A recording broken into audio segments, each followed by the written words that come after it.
What if your hotel room wasn't just empty, but never truly yours? I thought a quiet night alone in a small New Jersey hotel would be relaxing. Instead, I discovered someone or something was hiding in plain sight. The shadows moved, the air grew cold, and every noise became a warning I couldn't ignore. By the end of the night, I realized some rooms aren't just rented, they're haunted. I worked night shifts at a small delivery company, so weekends were my escape. One Friday, I decided to visit a hiking trail in New Jersey. The hotel I booked was cheap, basic, and mostly empty, perfect for privacy, or so I thought. When I checked in, the woman at the front desk barely looked up. She told me housekeeping had cleaned all the rooms for the night. My room was on the second floor, down a dim hallway where almost every door had a "Do Not Disturb" sign. It felt eerily silent. When I entered, the room appeared tidy, but something was off. The sheets were neat, but the pillow on the chair was crooked. One drawer was slightly ajar, and the blanket had a wrinkle that just didn't belong. I shook it off as exhaustion, placed my bag on the chair, and turned on the TV to fill the silence. After a quick shower, I got into bed, but my eyes kept drifting to the corner near the closet. The shadows seemed thicker there, darker than the rest of the room. Sleep came slowly, and when I finally drifted off, I woke up just after midnight to a soft sliding sound on the carpet. My heart jumped into my throat. The breathing wasn't mine. It was coming from the corner near the closet. I froze, telling myself it was just the air conditioner. But the sound was wrong. It was too deliberate, too human. Slowly, I sat up and saw the closet door was now slightly ajar. I distinctly remembered leaving it wide open. My hands started to shake as I reached for the doorknob, trying to convince myself I was just imagining things.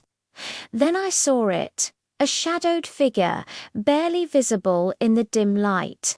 It was tall, unmoving, and completely featureless, just a void of pure black.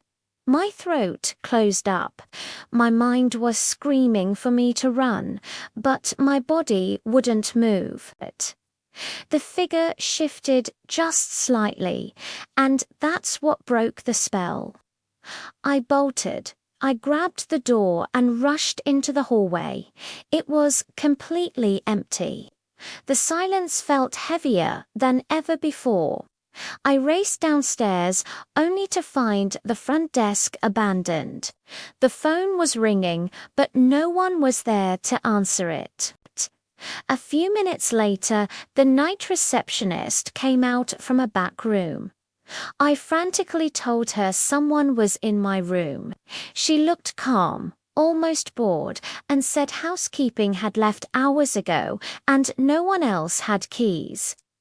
Still shaking, I begged her to come with me. We went back upstairs. Inside my room, everything was different. The closet was wide open again. The pillow on the chair was perfectly straight. Nothing seemed disturbed. She just looked at me and suggested I might have had a nightmare. I knew I hadn't. I moved to another room, this time taking every precaution, checking all the corners, locking the doors, even inspecting under the bed. I lay there, trying to calm my racing mind, Then, almost exactly an hour later, I heard it again, slow, squeaky wheels rolling outside my door. A cart. But housekeeping hours were long over.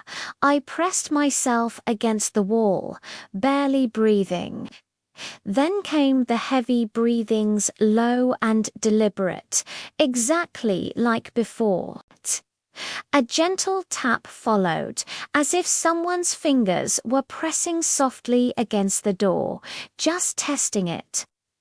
The sound stopped, the wheels rolled away, and the hallway fell silent once more. My hands trembled as I pushed a chair against the door and sat up for the rest of the night, too afraid to even close my eyes. As soon as the sun rose, I checked out. A man had replaced the woman at the front desk. I explained everything that had happened. He mentioned the regular night housekeeper hadn't been in for a week, and he and the other desk staff were temporarily cleaning the rooms themselves. He then admitted that this housekeeper still had keys to all the rooms, leaving me with a sinking feeling.